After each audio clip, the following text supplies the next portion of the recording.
Oh, it's starting to work. I turned it for some reason. Oh, I'd like to introduce you to this fellow here. Stand up, please. Come on over here. Oh, he seems a little bashful, doesn't he? We used to have a deer hunting school in New Brunswick, and this fellow went to our deer hunting school.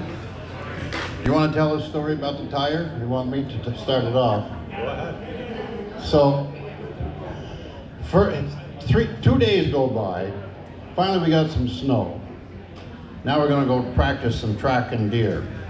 So we're driving down the road with Casper. I think it was Casper. Timberwolf. So we're quite a ways from camp, and I felt something in the car a little bit, and he heard a noise, and I told him, don't worry about that. Well, just then, the rear tire fell off, went right by the Suburban, and actually went into 2 counties. Because there was a sign right there, county this way and county that way. And the tire went right down the road, right out of sight. I don't know how far it went, but it went quite a ways. So I'll get out and look at it. He's standing there, and the other guy's standing there. I said, well, now you're gonna practice your tracking. Go track that tire down. Went in 2 counties, bring her back. Yeah, it was pretty crazy. One of the things he told me, I learned a lot from him. One of the things he told me is, A, we don't leave people in the woods, so that's assuring. But then the other thing with the tire comes flying off, he goes, now, most people, this would ruin their whole day. He goes, don't worry about it. The deer don't know our tire fell off. They're there still, don't worry about it. He said, I bet any time now somebody's gonna come by and they're gonna help us out. And sure enough, within 10 minutes after he said that, a car comes by, some Canadian guys in it, and they fixed us up, got the tire back on the vehicle, and I still have the lug nuts that broke off. And I have a picture of Lanny standing next to Timberwolf with the lug nuts on the corner. But do you want me to tell them a story about how I almost got left in the woods? Sure. So We had a big adventure that day. Yeah, we had quite an adventure that day between the tire falling off and then he's in the woods, and you go ahead.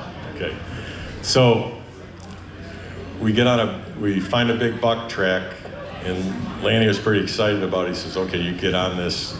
He says, at 3:30, fire your rifle, and we'll know where you are, we'll come and get you. Come out to the closest, on your GPS, the closest logging road. So I got on a buck, I shot at it a couple times, I never got it, but it got to be 3:30, and I fired my rifle, and right away I heard a return shot. Says, oh, okay, they know where I am, they're coming. Well, an hour goes by, I fire my rifle again. This time the shot was farther away from the first one. I said, oh boy, now it's getting dark. And well, anyway, long story short, I came out on a road that nobody knew even existed. So Lanny drove into town. I think he went into like a bar or something, found a guy that knew the area and came back out. Long story short, they found me at 10:30 at night. So they didn't leave me in the woods, but it took a while.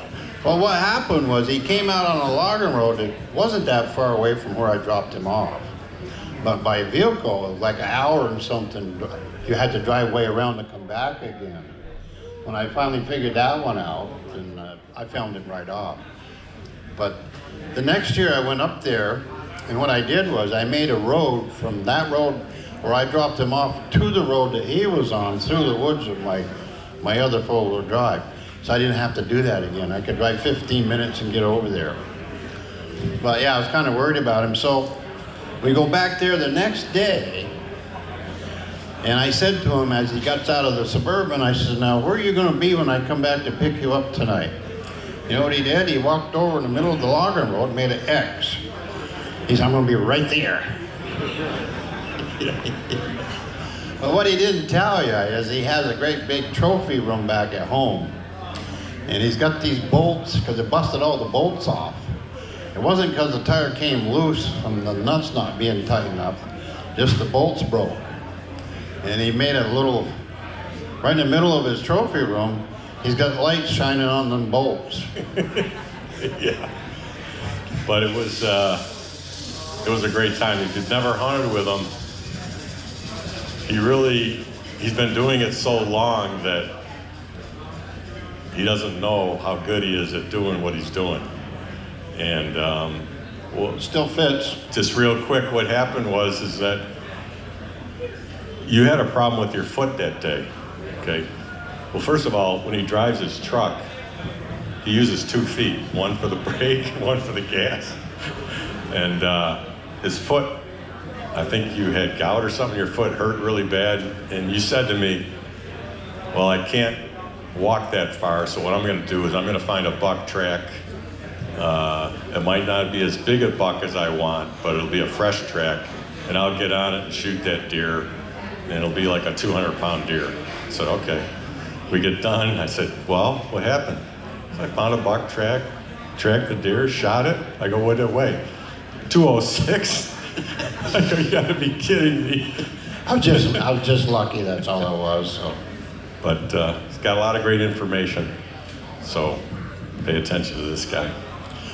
I want to tell you, there's a little secret to four-wheeling. And one of them is if you want a four-wheel right, you have to drive with 1 foot on the brake and 1 on the pedal. And I'm going to explain to you why you do that. See, there's a log that's about this big, and you want to drive over that log, which that rig can do it. But you want to have your foot on the brake a little bit and slowly push on the gas so you go up on top of the log and stop momentarily, or a rock. Don't just spin over the top and have it drop, because that's how you break stuff. So when you're on top of this rock or the log, you slowly let off the brake, but you're still on the gas a little bit, just goes down and lands nice and gentle. That way you don't break your rig, don't bust up stuff. So that's a little tip you can do. You don't need me for anything else, do you? Thank you for going hunting with me years ago. Thank you.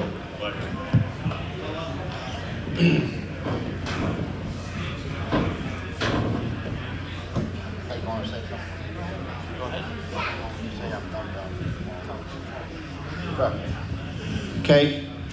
Now, years ago, we used to have this controversy in Vermont. This was back in the 60s.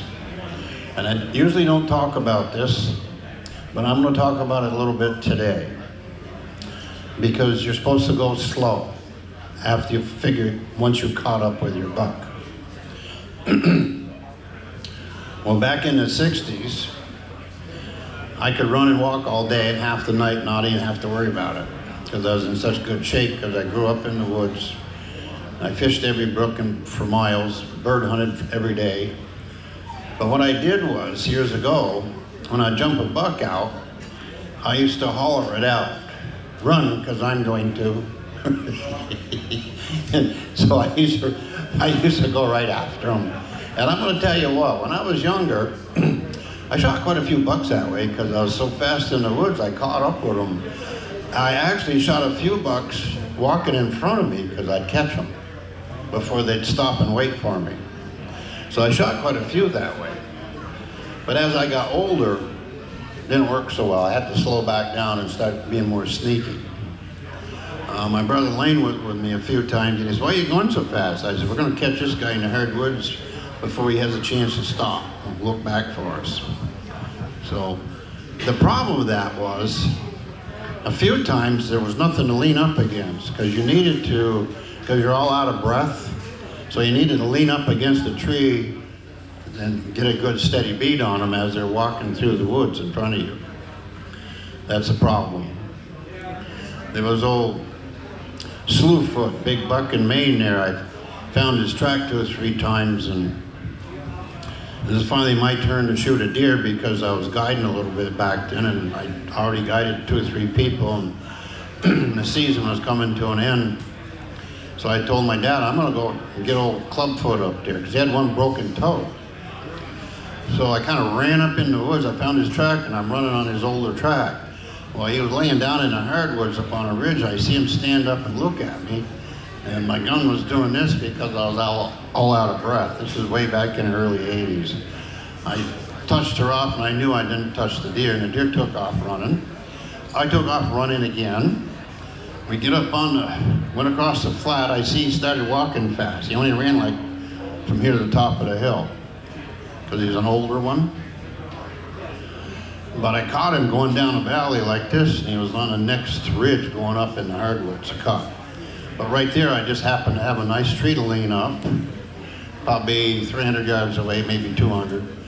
And I touched her off, and he rolled back down the bank. But I can't do that stuff anymore, so I don't hunt that way anymore. Now I plod along, go slow, and sneak up on them.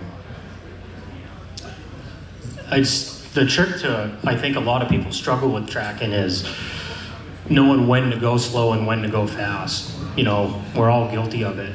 But I will tell you, a rule of thumb that I use is I try to mimic the deer. When the deer's walking, like I can tell if he's walking at a fast pace, or I can tell if he's just sort of puttering along, and I try to just mimic what he's doing. But I do try to only do that once I'm caught up to the deer. So this is like a little bit of a turning point for me.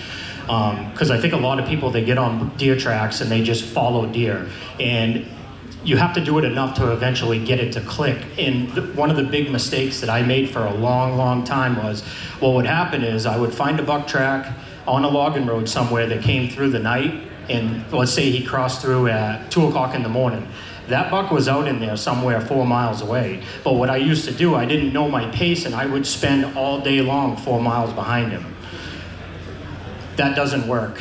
Then what I figured out is, what I do nowadays is when I find that track, I try to age it as close as I can. And if I think it was somewhere around 2 in the morning and I know he's out there, I spend the first part of my day just hustling, getting caught up to him. And what you're trying to do is, if you can scoot yourself up to him and get behind him at 11 o'clock in the morning, now you guys are like this all day long and you're not 4 miles apart. But the problem is when you go and you're trying to get yourself caught up, you feel like you're walking by bucks that you should probably be shooting, because I'm walking so fast I don't even see him. But luckily you're up in the north, in the main woods, and the deer density is so low that very seldom happens. So it took a minute for me to get comfortable. I don't know. Is that working? There we go. It took a little bit for me to get comfortable going at that pace and not still hunting and not being ready to just shoot a deer. I wasn't around any deer. You know what I mean? So what happens is when you do that, you burn up so much time that you're not even close to the deer. Go get close to the deer. And like I said, I spend my mornings now just getting caught up with them. And the way I can tell if I am caught up to him is either I'm gonna jump him. If I do, I sit down for 30 minutes, let him go up there and relax, then I start again. Now I can go slow. Or I'm looking at his track and I can see it is so fresh, he's right here.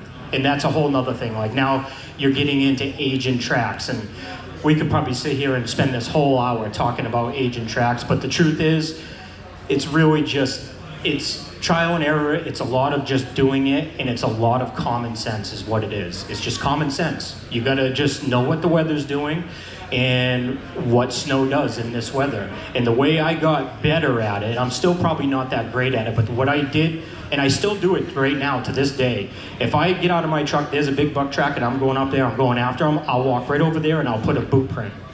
I'll go off on that buck. Let's say I don't get him and I land back in my truck at 4 o'clock in the afternoon. I know exactly the weather that day. Everything that happened, I walk right back over, put a brand new boot print right next to that one, and you can see clear as day exactly what that did throughout the day. But what's nice about that is you know exactly the weather. You know what you had for wind, you know what you had for temperature, you know if it was cloudy, you know if it was, and when you do that enough, you'll start to see this is what tracks do on these certain days. So that's how I got better at it. Yeah, I do it. Okay. So I do it A little differently, I actually do it throughout the winter. So I got a couple dogs that I take out at least 3 times a day. So whenever there's snow, I'm looking at their tracks. In the morning, first thing in the morning, what's that track doing? When I get out there, take them out at noon again, I look at that track from this morning, see what it does. I know, was it raining? Was it cold? Was it, super windy? I can tell which way that weather affects that track. And I do that all winter. As long as there's snow, I'm always looking at tracks. And that made a huge difference for me. And the big difference between an older track, one that you might not want to take because it's too old, and a fresh one that you do, it's the crispness of the track. And it's not just the track. A lot of times those bucks, you get the right snow, when they step out of it, they scrape just a little bit and they build a little tuft of snow where their toe drags out. That little tuft of snow, if that's really crisp and not melted, that's really fresh. You know what I mean? It's like the print itself is the easiest part of it, but there's a lot of clues in that track that'll tell you the age of it. And you'll see there's certain snow that is really easy. Wet snow, super easy. It's like a fingerprint. Everything about that track stands right out. But the tough snow is like that really cold, powdery, that stuff that like you step in it, take it out, and everything falls in it. Those are really tough, but when that buck drags out, you'll see that little tuft of snow that he makes, that's crisp. It's really crisp. And as a track ages, it dulls. It rounds off and dulls. Say the snow is a foot deep, 1.5 feet. This is what it looks like. The deer is going this way. Well, what happens is it's sharper this way, longer this way when it comes out. So when you first look at it, it looks like he's going this way, but he's not. He's going that way. There's a little trick too. I'll tell you, I figured this out. There was one year, probably 7 or 8 years ago, we had really, really deep snow and it was super powdery. And I came across some buck tracks that I should know which direction this is going. I've been doing this for years and years, and I literally could not tell. Dug the track out, couldn't find it, wasn't down there, just wasn't there. If you look at the pockmark of when a buck walks and comes into it, steps, and then loads his foot and steps back out, the front and the rear of the track have 2 different angles. You know what I mean? So if you cut that track right in half, took all the snow away from one side, they're different angles. The longer angle is the rear of the track, and the steeper angle, and they're close together. Like you'd have to actually bisect it to see it, but it's the longer one is the rear, and the steeper one is the front of the track. So if you ever jammed up and like, man, I just do not know which way this thing's going, look down in there, and the longer angle is the rear. Yeah, the other thing that I was going to add with like aging the track, Lanny talked about it in one of his videos, is the color of the track, the brightness of the track. Whether or not you put an ice cube in the refrigerator, if you can look at that ice cube a day later versus 3 weeks later, and the clarity is totally different. There's a brightness and a different color to each one of the tracks that you look at. That's the way that really is indicative of the crispness of the track, especially on the sides and on the bottom. Say it's zero out, been zero out for a few days. The snow actually changes color as it's sitting there.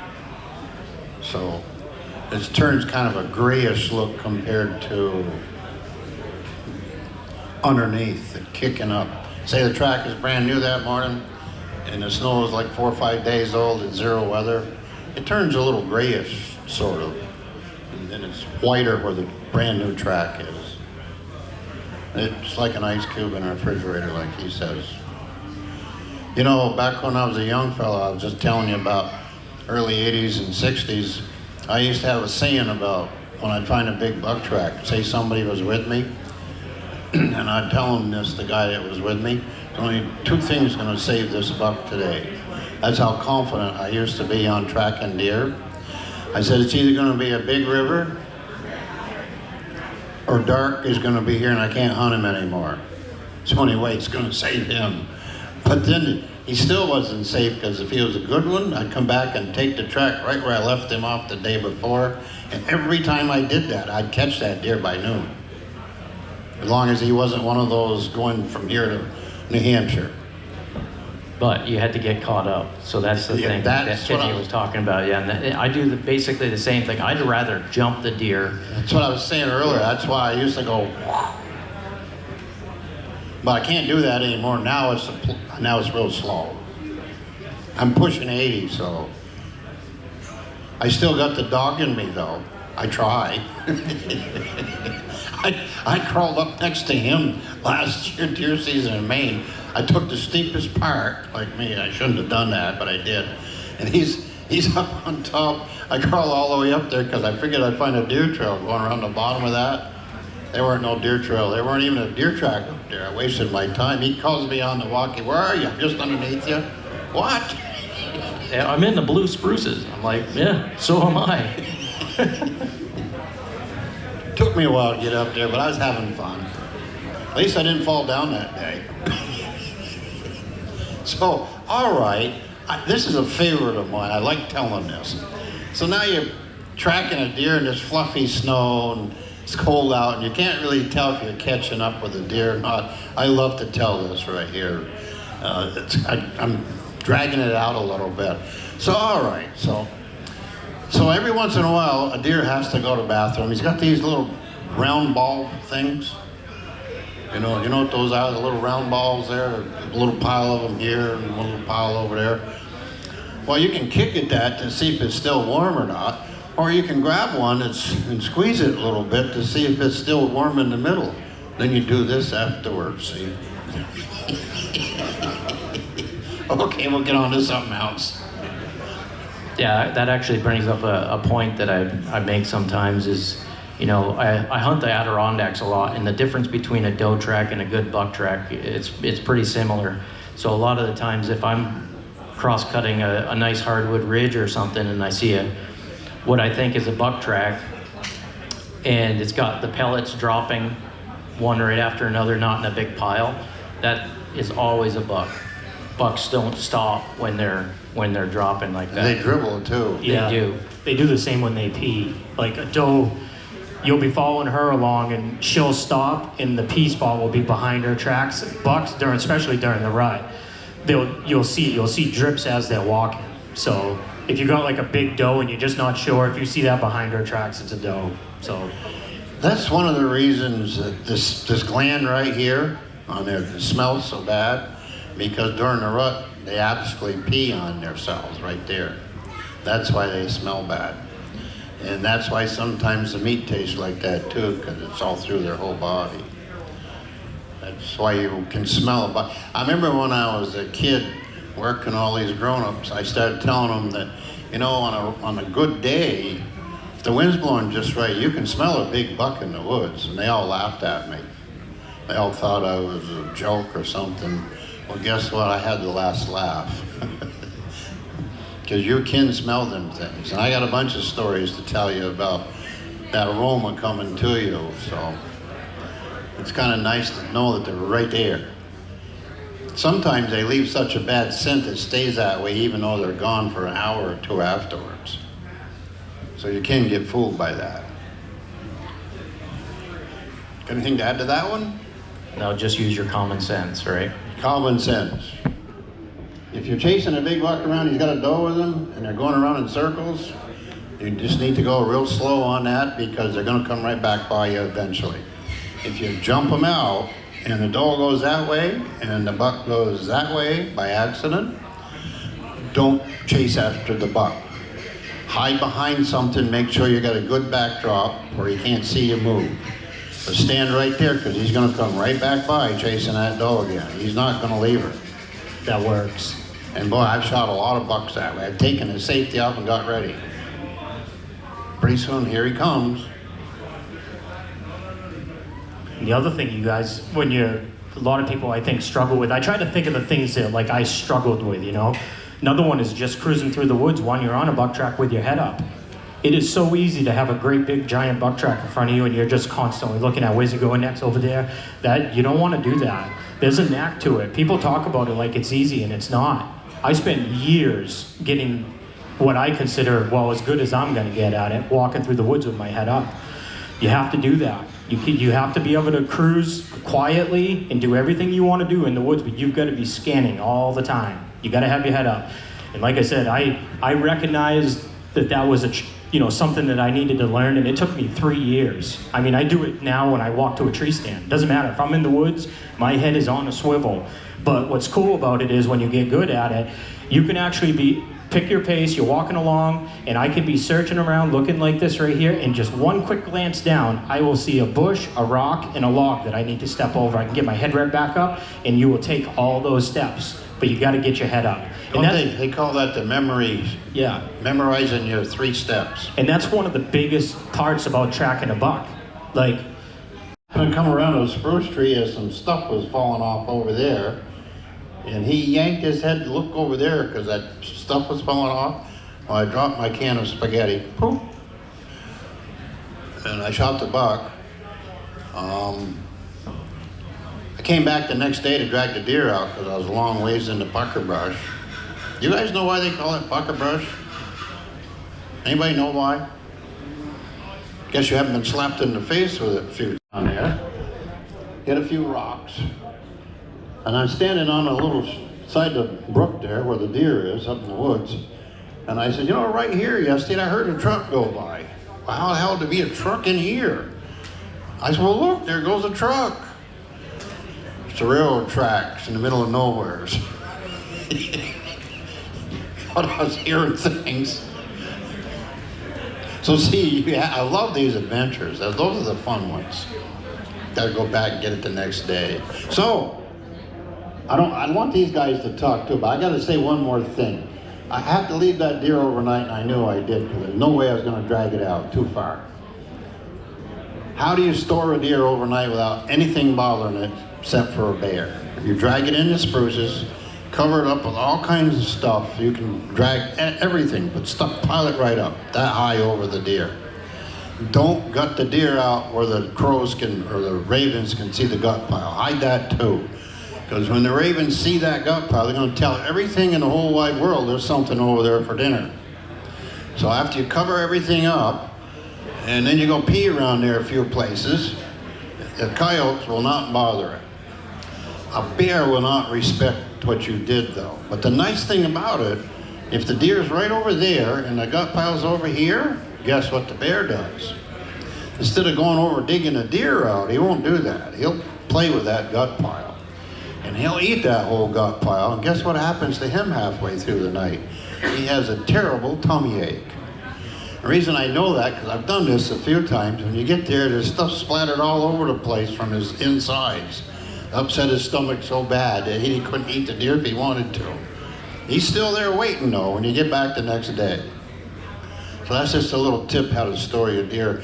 So now if you're an older guy, you could complain about your back a little bit and you got a sore foot and stuff. So the young guys always want to show up and drag it out for you. You guys want to add anything to that? I'm sorry for talking too much. I'm still one of the young guys, so I haven't had anyone help me yet. See this guy right here? He drove 24 hours. 32. 32 hours to go hunting in Straight. Ontario with us.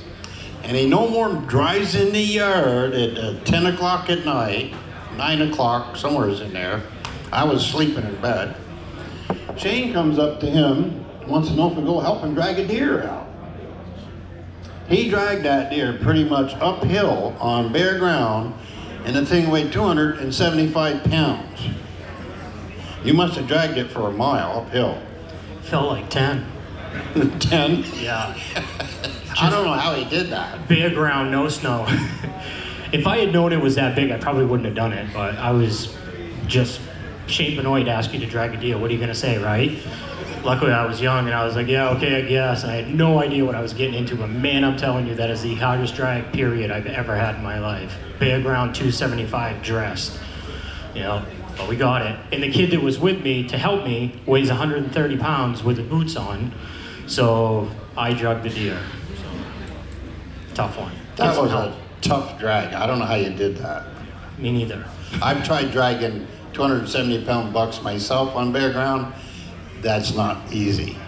I had a lawn sale when I first started doing that up in Quebec. I dragged one out I dragged it a ways. The rope broke, and all my glasses, everything in my pockets flew everywhere.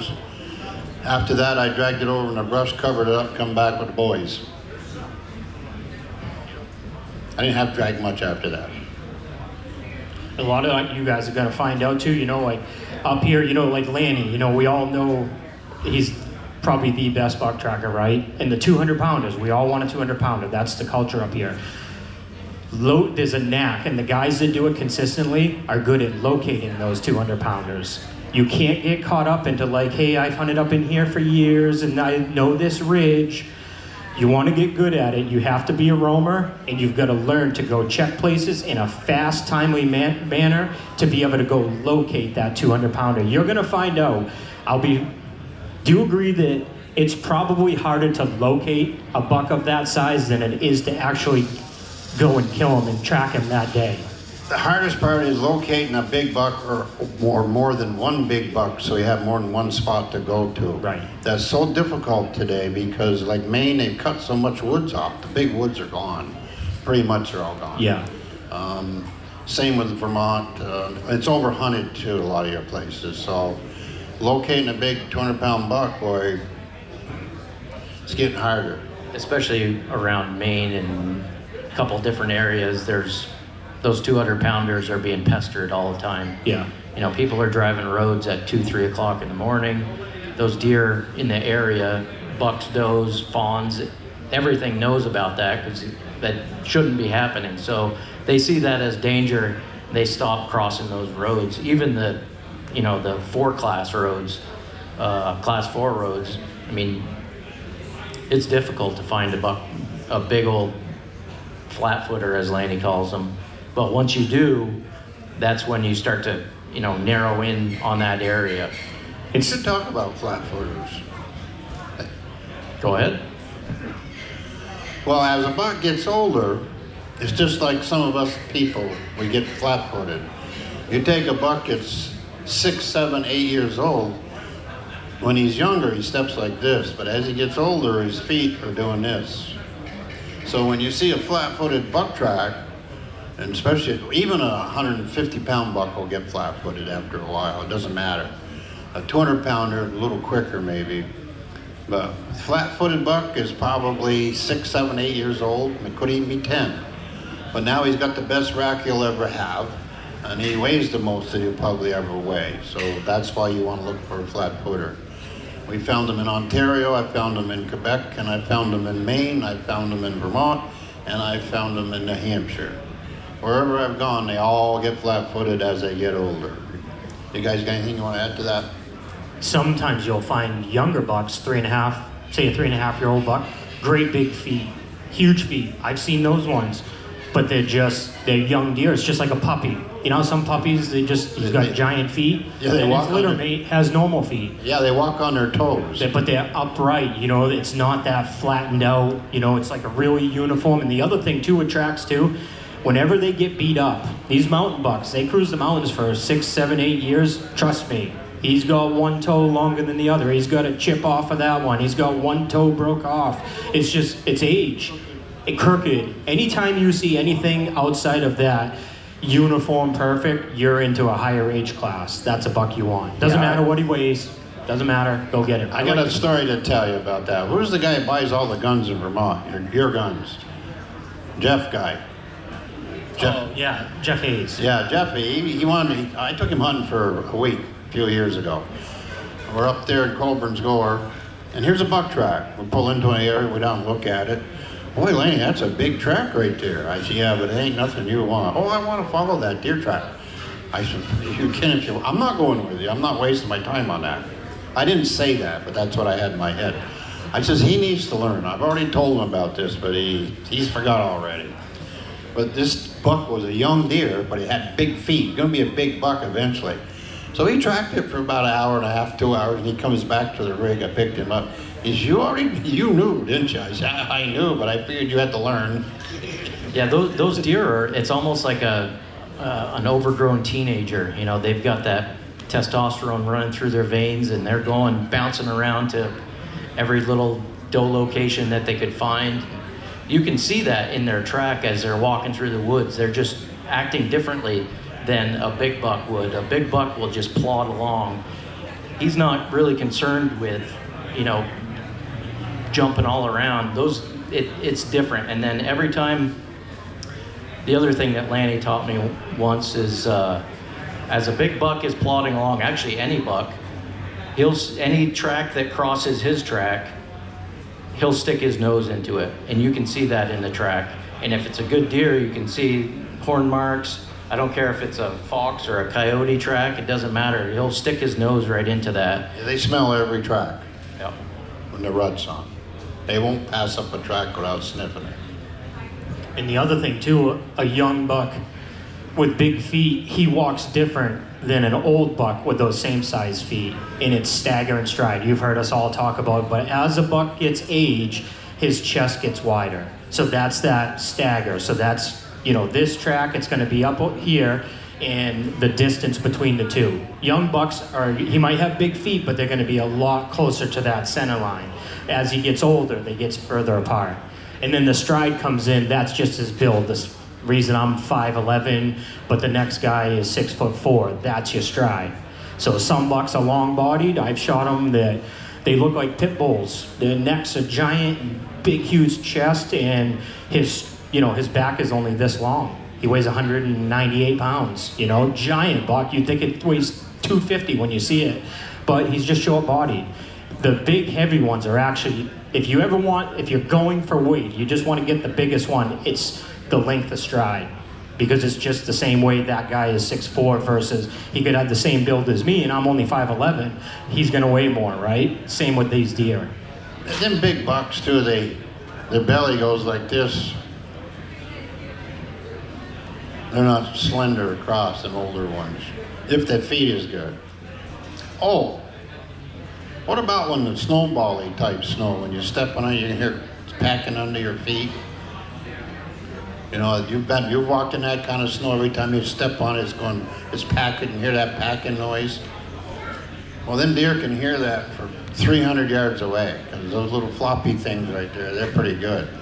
So how do you walk in that without making that packing noise, that kind of snow? Yeah, it slides your feet in. Takes longer to go there, but he don't hear you. And he's gonna hear that, and he's gonna perk right up. I've snuck up on deer when I wasn't really chasing them hard, from here to the chair, and shot them in their bed, and they're sound asleep. Shot a bunch of them sleeping like that. So you can do that if you take your time. Like Timmy said earlier, if it takes you a half hour to go to those cars up there, it's okay. He's up there and he's all done chewing his cud, now he's gonna go to sleep. Deer don't stand up and chew his cud usually. Usually they lay down to do that. So that's the cue, like, just, some of you probably already heard it and read it, whatever, but how do you know when he's about to lay down? That's it right there, when he goes and feeds. If you follow a buck 2 miles up onto this mountain right here, and all of a sudden you'll see, like, you feel like you're going straight line. You're kind of not, like they do kind of, you know, zig and zag a little bit when they're going somewhere like that. But I love when I'm following a buck for 2 miles and he all of a sudden just bam, bangs a right or a left and goes over there. When he does that, you look, there's probably gonna be a raspberry bush right over there and he went over and fed on. And what they do is, okay, it's time for me to lay down. They always eat. That's what they do. So he lays down to chew his cud. But before he lays down, I have had him plop down in front of me before, but those ones will pick on the way. And that's really easy to walk past. I've recognized it now, so I'm better at seeing that. But some bucks will straight line walk, but they'll pick as they go. And you can catch it, but you gotta really pay attention to it. But when a buck just goes right or left and goes and intentionally eats on whatever that is, that's your cue right there. Chances are that buck has already heard you and he's gone, or he's just far enough away that he hasn't. That's when you slow down, and I don't care if it takes you 2 hours to get to him, but that's where you got to be sneaky. So when he feeds. Yeah, any deviation in the track. And another thing that I always try and tell folks is, instead of looking at a singular track, look at the pattern. So you've been tracking this deer for a mile. You have it visually in your head, his stride. his stagger. In that time that Timmy was just talking about, like when he goes over and picks a little bud, you should be able to see a little deviation in that track. He'll move over a little bit and that right track will go over just an inch. But that pattern is something different that it hasn't been doing for the past mile. Put that in your head and slow right down. Okay, he just did something differently right there. What did he do? And then I don't know, sometimes I even go back on the track to see if he had done anything that I had missed. But the patterns of the whole track over the course of, 100, 200 yards, a mile, it doesn't matter. That pattern should be etched into your brain. And if you ever get behind one that's with a doe, you haven't jumped him. He's just with a doe. That's a little bit faster pace, and your head up the whole time. You were just trying to get up behind him as quick. Well, you don't have to do it as quick as you can, but you're not trying to be slow and sneaky at all. Huh? Just get your head up and look, and just keep with him. And eventually, that's the best way to get those kind of deer. It's a good deal. That's one of the best situations actually you could be in. Is a big old buck that's with a doe. You'd be amazed on how many times you can jump him and all that stuff. And dude, he has been waiting for that all year, and he is locked on her. And he will absolutely borderline forget about you if you give him a minute. Say you jump him and you just give him a minute, that buck will go right back to that. Now it's just get your head up, be ready, and dude, oh my God, here he comes right down through chasing her. There's your deer, God. Yeah, a lot of the times in Vermont when I do that, you can see him a couple, 200-300 yards away running the doe, and then you just, okay, I don't need to stay on him. I'm gonna go try and cut him off over there. Through the years, I've tracked an awful lot of different bucks. They're not all the same. They don't all do the same thing. You have some deer that the longer you track them, the tamer they get. Then you have another deer, the more you jump. They run across the parking lot over there and they're hooking a tree. That means their brain is pretty messed up. They want to fight with something. Some of them big bucks are really, really mean to the other bucks. I mean, they'll fight to the death. But I like the ones that are really deep in rut. They run over there and hook a tree. He's going to get shot in a few minutes. That's what happens. I shot one in Ontario. Jumped him out 2 or 3 times. Every time he's hooking a tree. Well, the last time I come up over a bank, I speeded up a little bit. And I come up over a bank and I caught him from here to the clothing over there hooking a tree. He was facing that way. That was the wrong thing to do. He's busy tearing up a spruce tree, jumps in the air and turns around and looks at me. I went over and said, boy, you messed up that time, didn't you, buddy? How do you know if you're following a buck with a big rack? Well, as long as you don't get ground shrinkage, you're all set. Yeah, how do you know though if he's got a good one or not? Okay, so you got trees that wide apart. Now say he's got a rack that's kind of laid down, but it's like 24 inches. He can still go through there. He's just going to turn his head a little bit, twist around, and when he goes through there, he'll pick 1 foot and he'll put it out here. It'll be 1 foot right there. And then you'll see it, he goes that way. That's telling you he's got a wide rack. If he just walks through the center of that tree I just showed you, he doesn't have a wide rack. He just went right through it. Now there's a difference between how high it is and how low it is. So they act different both ways. If it's a high rack and there's snow on spruce limbs coming out, and the spruce limbs are like here, usually they'll knock the snow off with their antlers. A low rack, not always. But as you keep following him, you'll figure out what he's got for horns, because he's going to eat some mushrooms off a log, and you'll see. And pretty soon, if he's got a real wide rack, your pulse will go up. Mine always has. Yeah, it goes back to that pattern that I was talking about before. One of the bucks I tracked in New Hampshire this year was doing that same thing. Every time he would go near a big tree, he would sidestep it. And I knew, I never saw the deer. I was just too far behind it. When they sidestep it, that's really good. Yeah, exactly. I just knew that thing had a huge wide rack. But Sometimes you'll see that, like he's talking about, that's going between 2 trees when they put one print out. I've seen them do it before where they're going under a log. So this is a good one for height, going under a log that's just the right height. A big tall rack buck, when he walks up to that, he can't put his chin down on the ground and dip under that thing. So what he does, he puts a foot out, dips under like that, and then off he goes again. A smaller rack buck, you'll see they can just in stride dip down like that and scoot right under it. If you ever catch a track, just one lone track out off the side, that's what he's doing. So he's either doing this to get between two trees or going under something. Those are always, always, always, I hate to say always, but when they do that stuff, trust me, it's a good one. That's the one you've been waiting for, is that one. Yeah, I had one go on his knees once doing that. Yeah. And that was, once again, I never got that buck. He actually ran it on posted land. This was up in New York. But once, it was like a tangle of mess right here, and he came to that spot, and I had been on him for a while, and I could see where he went in there and then turned, sort of backed up, and then got on his knees and sort of shimmied underneath it. I knew at that point I'm just going to stay until dark, and that's what I did, but I never caught up to that one either. The problem is the width is kind of easy, because you could just follow a buck and like you can see there's two trees right there and they're this close together, and he walked right through it. So you know he's narrower than that probably. The height is a lot different, you know, so I got tricked. I'll be honest with you, I got tricked on one. It was way back. It might have been the year I dragged that 275 pounder off of Shane in Maine that year. I shot, that buck was a 10 pointer, 150 inches, but it was probably 14, 15 inches wide. All day long I was like, oh, this thing's just a scrub rack. I knew it was a big deer, but I just thought it was, dude, I killed that buck. It's one of the biggest racks, but he had height, you know what I mean?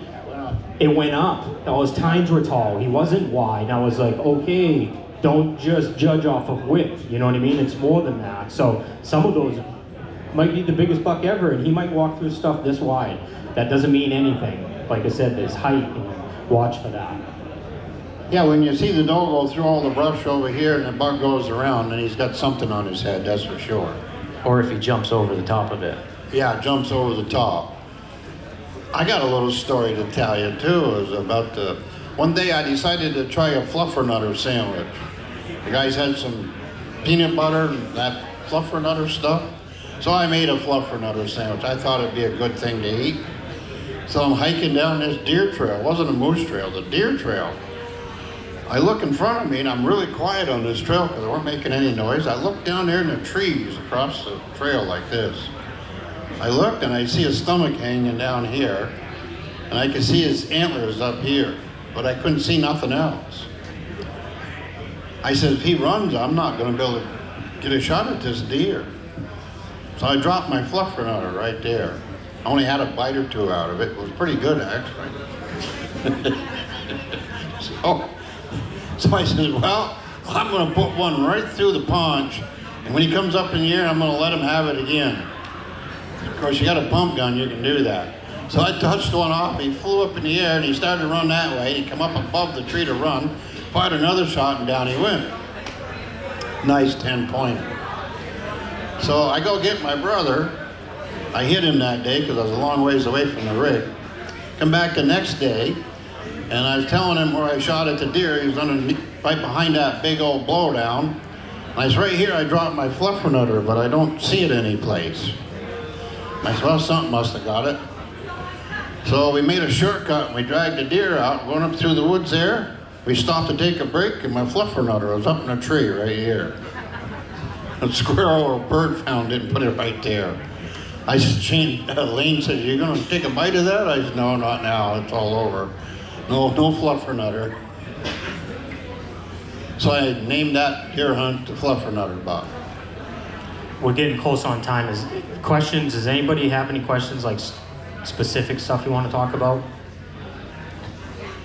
All right, last bit of advice I'm going to give. So when you're tracking bucks, you're at the mercy of a lot of things. Whether there's snow or not, whether you find the buck you want or not, there's a lot of things out of your control. Something that nobody ever talks about. Shooting. That's one you have control over. These guys make it look easy. Lanny shoots at bucks that are bounding through. I gotta tell you, it's not easy. To go through the amount of work that it takes to kill one of these things, be as ready as you can for that moment. And that's something you do have control over, because there's a lot you don't. You might have perfect conditions and never even find a nice buck today. You know what I mean? It's just bad luck. That's all it is. But when that moment comes, you got to be ready for it. And a lot of people just look right past shooting. And I got to tell you, I'm not a great shot, but I have shot a lot. And I did it intentionally. And I got to tell you, it's the difference of you got a story to tell your buddies, or dude, check out my 230-pound buck. Go shoot. Shoot, shoot, shoot. Hey, he's not telling you the truth. He is a great shot, and he's a great shot. And I'm going to tell you a little story about that. So we got deer hunting school this spring. 300 and, I don't know what it was, 360 yards, 40 yards, somewhere's in there. What was it, 340, 330? Yeah, 340. They pick up a stone this big, and they pile it up another set of stones right here. He's got orange paint. He paints this stone this big around and puts it on top. And he gets on the shooting bench 300 some yards away, blows it right off the top. That's him. Now we're going to talk about him. So we got this gong about this big, and right in the center of it's a little black bullseye. It's a metal plate, so you can Metal hear. plate. He takes the same gun, the bullseye's here and the bullet hit right there. They're terrible shots. That was with his gun. Yeah, with his gun. Hey, here's a trick too. You want to, if you're setting your gun up, because what happens is you got to shoot, a lot of times when you're a tracker, you're going to shoot at running deer, soften your trigger. A lot of your stock guns come with 5, 6, 7 pound pull triggers. When you jump a buck up and there he goes, and when you finally get settled on him, when you think it, do it, it better go. And you can't do that. I can't do that with a 6 pound trigger. Lighten your triggers up. So when you think it and do it, that gun goes, you know, because it's fast shooting. It's not bench shooting. So set your guns up and practice with them and get comfortable with them. Yeah, I totally agree. The one thing that I do that's kind of unconventional is I'll use snap caps a lot throughout the summer. And I live on a fairly busy road, so I'll sit in my living room, and I've got a set of 3 windows that go through right there. So I'll hear a car coming down and snap caps, and I'll try and pick out in the windows where I can hit the tires, and click, click, click, and I'm running my pump the whole time. I've got muscle memory. I know when I take the safety off. I know how far I need to come back with the slide, how I need to reload. I just know that gun like the back of my hand, and I can roll through 3 boxes of shells right there in an afternoon without even having to fire. So when the time comes and the deer jumps up and goes, I don't even have to think about it. It's there. How many guys here hunt with a Remington pump? Well, I learned something about the Remington pumps, and I've been hunting with them forever, but the deer hunting school this year, some of them Remington pumps shoot really well with a round nose, and some shoot really well with a pointed bullet. And there's a reason for that. It's how deep it's going into the ring, the rifling that's inside of the barrel. So if it likes the round nose, that means it's got to be closer to the rifling. If it likes the pointed bullet, then it's closer to the rifling, and it's going to be good. We learned that this year by accident, I think. By the way, I'm going to tell you what Joe Biden said. You guys want to clap now? Go ahead, because it's all over. Thank you for coming. Thank you. Appreciate it, everybody. Oh, I'm supposed to tell you that there's tickets for sale for that Suburban over there if you want to have a luck at winning a Suburban. I don't know if you got them or not, but... Oh, by the way, it's got brand new TAs on it. It's got a brand new winch. It's got a brand new gun.